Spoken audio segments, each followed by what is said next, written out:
안녕하세요. 닥터 MBC 목세윤입니다. 해마다 겨울만 되면 수복이 빠지는 머리카락 때문에 고민인 분들 계신가요? 실제로 겨울철에는 평소보다 머리카락이 20-30% 정도 더 많이 빠져서 평소 탈모로 걱정했던 분들을 더욱 고민하게 한다는데요. 오늘은 전주 모래내 피부과 강광영 원장과 함께 모발 이식에 의한 남성형, 여성형 탈모 치료에 대해 이야기 나눠보도록 하겠습니다. 겨울철 나뭇잎처럼 우수수 떨어지는 머리카락. 남성과 여성에 있어 탈모는 서로 다른 양상으로 나타나는데요. 모발 이식을 고려하는 환자를 위한 다양한 방법을 피부과 전문의 강광영 원장과 함께 알아봅니다.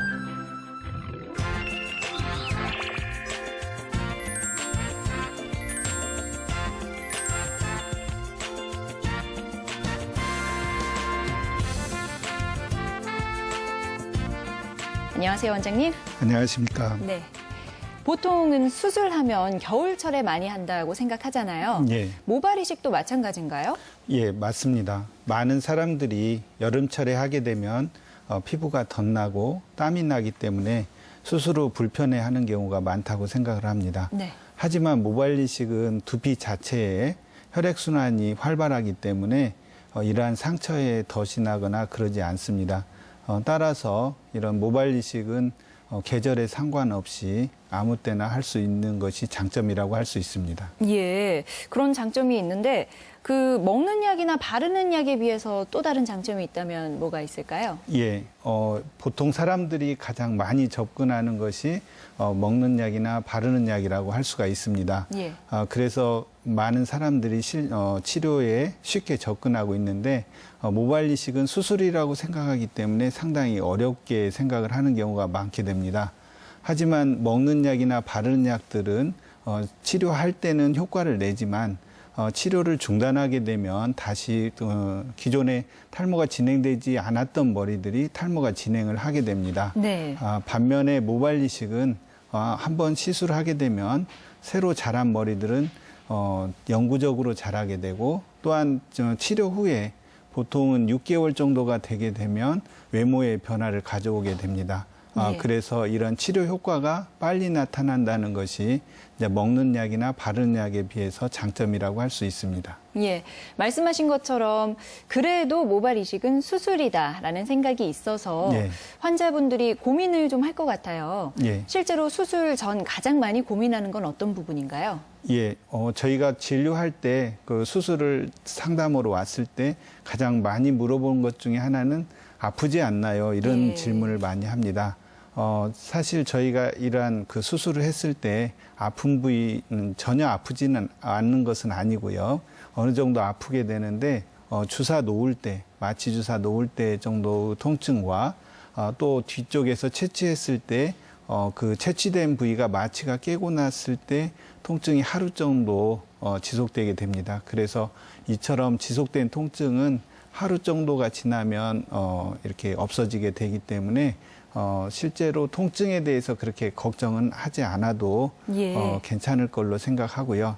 두 번째로는 뒤쪽에 이제 그 떼기 때문에 예. 절개 부위에 흉터가 많이 남지 않겠냐. 마치 이제 저희가 그 잔디를 떼고 나서 그대로 그 모양 자체가 그대로 남는 것처럼 네. 흉터가 그렇게 크게 남지 않겠냐라는 그런 고민을 하게 됩니다. 하지만 이제 저희 두피 자체는 이런 잔디와 다르게 서로 당겨지기 때문에 실제 흉터는 일자로 정상적인 머리로 다 가려질 만큼의 그런 흉터를 남기기 때문에 그런 고민을 하지 않아도 됩니다. 모발 이식 후에 그 심은 머리는요, 예. 어떻게 자라는 거예요? 예, 보통 저희가 환자분들께 말씀드릴 때 뿌리를 심는다고 말씀을 드리는데 환자분들 생각에는 저희가 마치 머리카락을 잘라서 예. 꽃꽂이 하듯이 심는다 이렇게 생각하는 수가 많습니다. 네.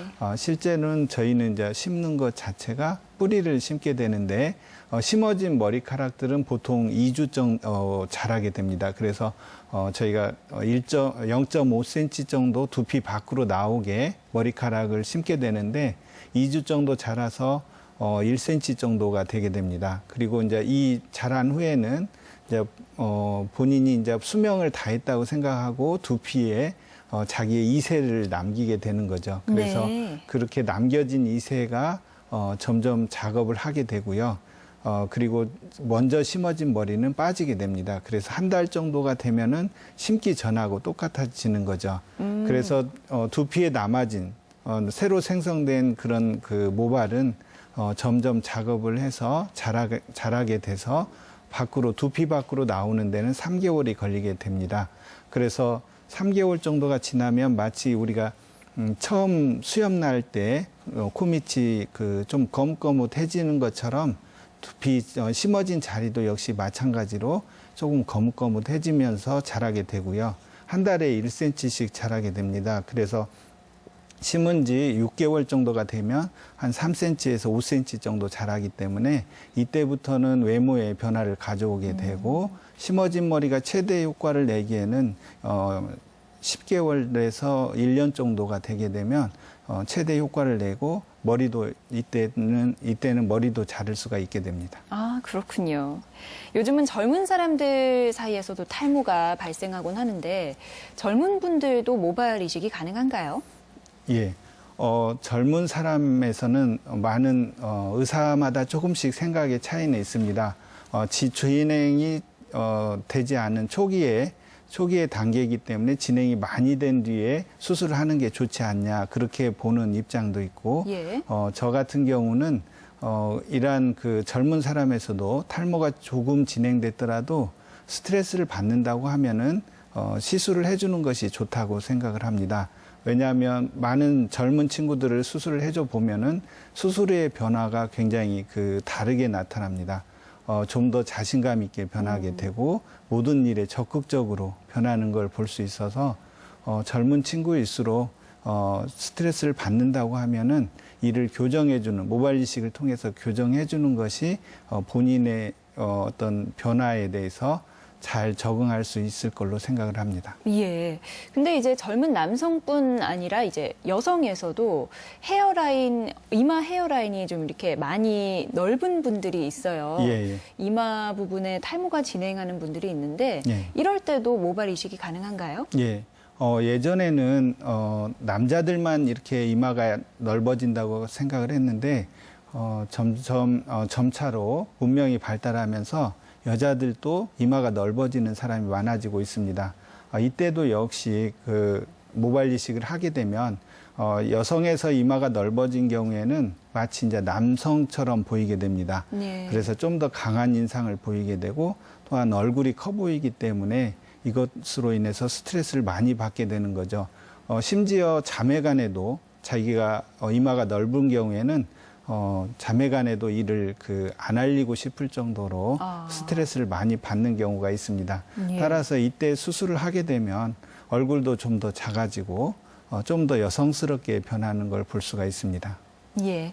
근데 모발 이식이 절개식과 비절개식이 있던데요. 이게 두 예. 개가 어떻게 다른 건가요? 예, 이제 절개식과 비절개식은 채취하는 방법의 차이라고 볼 수가 있습니다. 절개식이라고 하면 저희가 가장 많이 보편적으로 해왔던 방법으로서 뒤쪽에서 두피 자체를 떼서 이를 분리하는 방법을 절개식이라고 하고 그리고 비절개식이라고 하면은 두피를 떼내지 않고 모낭 단위로 하나씩 뽑아서 심는 것을 얘기합니다. 두 개의 차이점은 절개식인 경우에는 이제 흉터가 남을 수가 있게 되고요. 예. 떼고 난 뒤에 하루 정도의 통증이 있을 수 있습니다. 반면에 이러한 절개식은 좀 더 많은 수의 머리를 심을 수가 있고요. 그래서 이러한 비절개식에 비해서 많은 걸 심을 수 있다는 장점이 있습니다. 반면에 비절개식은 절개식에 비해서 하나씩 뽑기 때문에 흉터가 별로 남지 않고 또한 수술 후에 절개식이 통증이 있는 거에 비해서 이 비절개식은 통증이 없게 됩니다. 예. 반면에 이제 이런 비절개식에 의해서 수술을 하게 되는 경우는 이제 많은 수의 머리카락을 얻지 못하기 때문에 적은 부위나 또는 이처럼 흉터나 이런 통증에 대해서 예민한 경우에는 이런 비절개식을 시행하고 있습니다. 네, 오늘 이 시간에는 피부과 전문의 강광영 원장과 함께 모발 이식에 의한 남성형, 여성형 탈모 치료에 대해 알아봤습니다. 고맙습니다, 원장님. 감사합니다. 네.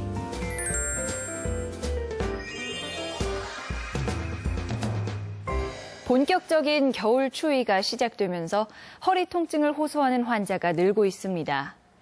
평소에 허리 때문에 고생하시는 분들은 겨울이 되면 더 심한 허리 통증을 느끼는데요.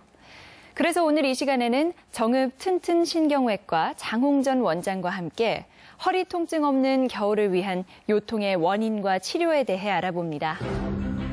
겨울철 몸이 충분히 풀리기 전에 무거운 물건을 들거나 넘어져 허리를 다치는 경우가 많습니다. 겨울철 허리 통증의 원인과 치료에 대해 신경외과 전문의 장홍전 원장과 자세히 알아봅니다.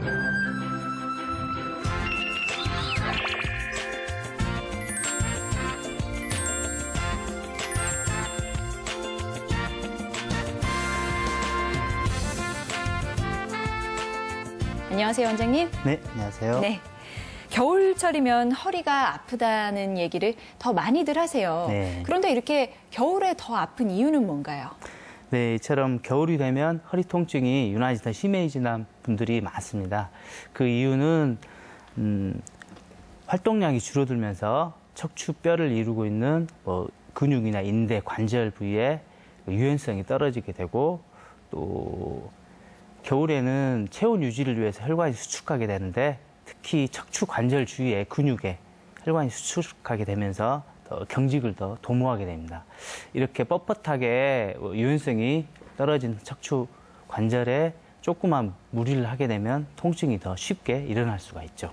그리고 특히 노인분들은 기존에 디스크 질환이라든가 척추관 협착증 같은 기존 질환을 갖고 있기 때문에 쉽게 허리 통증이 더 발생하고 특히 이렇게 겨울에 빙판길이라든가 눈길 등이 미끄러운데 여기서 넘어지는 경우에 이렇게 쉽게 골절이 일어날 수 있습니다. 이럴 때 보통 골다공증 있으신 분들이 잘 골절이 일어나는데 특징은 이렇게 가만히 누워 있을 때는 증상이 별로 없다가도 네. 이렇게 누웠다가 일어선다든지 아니면 앉을 때 이렇게 거동을 할 때 특히 통증을 심하게 호소하게 됩니다. 예. 척추뼈가 골절된다면 얼마나 아플지 상상이 잘 안 가는데요. 이럴 때 특이한 증상이라든지 그런 건 어떤 게 있고 또 치료는 어떻게 하는지 궁금합니다.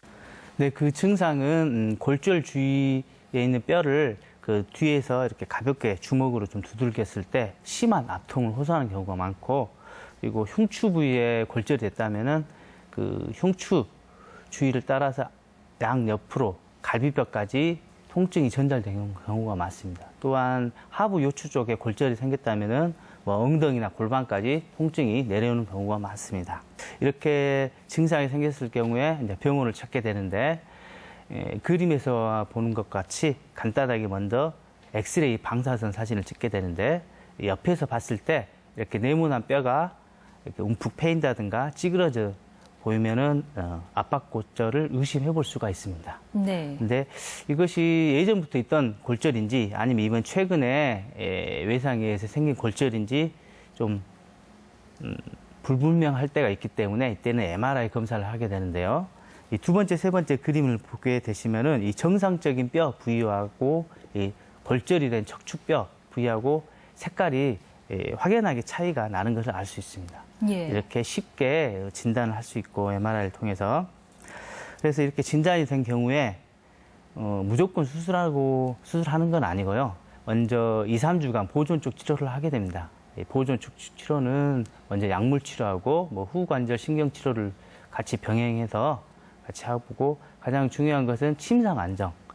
누웠을 때 안 아프니까. 그리고 고동할 때 통증이 심하니까 이 척추 흉추나 요추 부위를 감싸는 갑옷 같은 보조기를 착용하시는 것이 도움이 됩니다. 네, 이렇게 또 보존 쪽 치료를 하고 나서도 계속 통증이 유지되는 경우에는 이 경피적 척추체 성형술이라고 해서 간단한 그 수술을 하게 됩니다.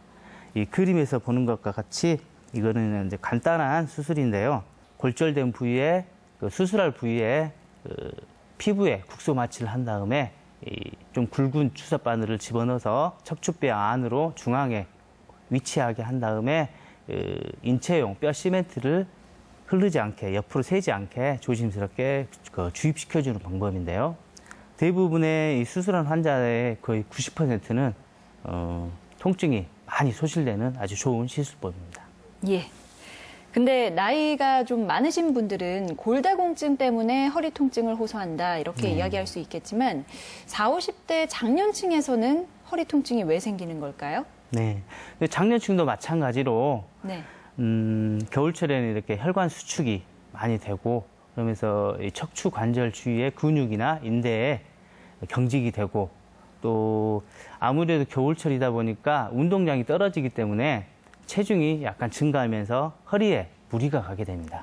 거기에다가 거기를 지탱시켜주는 근육 인대는 경직되니까 조그마한 충격에도 그리고 약간의 일을 하게 되면 쉽게 허리에 통증이 오게 됩니다. 젊은 사람들은 경우에는 이렇게 자기 몸을 좀 과신하는 경향이 있어서 이렇게 추운 날씨에도 뭐 체온 조절을 잘 하지 않고 이렇게 옷을 얇게 입는다든지 네. 그리고 또 밖에서 일이나 운동을 하실 때도 뭐 먼저 스트레칭이나 좀 몸을 유연하게 풀어주지 않고 바로 일을 한다든가 하면서 통증을 야기시킬 수가 있습니다.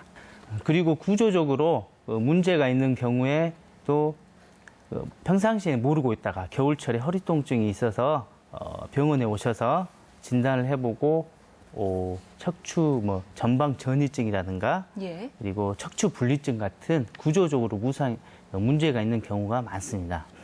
그 그림에서 보듯이 이 척추 전방 전이증은 이렇게 위아래 척추뼈가 이렇게 나란하지 않고 앞뒤로 좀 빠져서 이렇게 생긴 건데요. 이거는 이제 척추 관절을 이어주는 후 관절이 뒤쪽에서 뭐 끊어진다든가 아니면은 구조적으로 변형이 돼서 이게 앞뒤로 좀 빠지는 경우인데요. 네.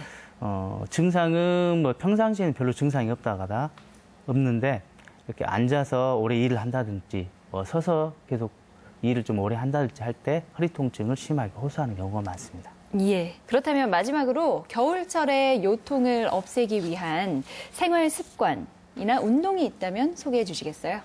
네, 많은 분들이 아시겠지만은 가장 좋은 허리 운동은 걷기 운동입니다. 하지만 이렇게 추운 날씨에 바깥 활동이 쉽지 않기 때문에 실내에서 할 수 있는 스트레칭이나 유연성을 갖게 해주는 맨소 체조 등이 좋습니다. 그림에서 보듯이 이렇게 척추 뒤쪽 신전 근육이라든가 척추 관절을 튼튼하게 해주는 이런 스트레칭을 해준다든가 그리고 관절을 유연하게 해줄 수 있는 맨소 체조나 운동을 가볍게 자주 해주시는 것이 좋고요. 또한 체온 조절도 중요한데요. 실내에서나 바깥 활동을 하실 때도 허리나 배를 감싸주셔서 적절하게 혈액순환이 잘 되게 해주는 것도 통증을 감소시켜줍니다. 그리고 노인분들은 특히나 이렇게 빙판길이나 그런 데 넘어지지 않도록 조심해 주시고 네. 또 60세 이상의 노인분들은 골다공증이 있는지 없는지 미리 검사하셔가지고 골다공증이 있다면 미리 약물을 좀 주시는 것이 좋습니다.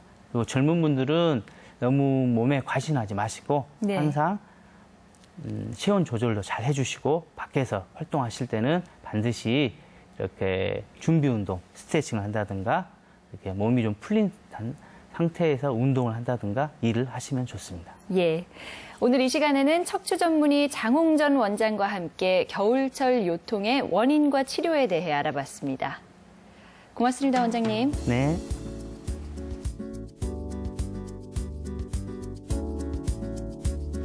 겨울철에 눈에 띄는 질환 중 하나가 바로 딸기코라고 불리는 주사비입니다. 딸기코는 코의 혈관이 수축 기능을 잃어버리면서 코가 술에 취한 듯이 항상 빨간색을 띠는 증상을 보이는데요. 사실은 술과 직접적인 관계가 있는 건 아니라네요. 대개 30에서 50대에 주로 발병하지만 최근에는 20대에서도 이 딸기코 때문에 고민하는 사람들이 늘고 있는데요.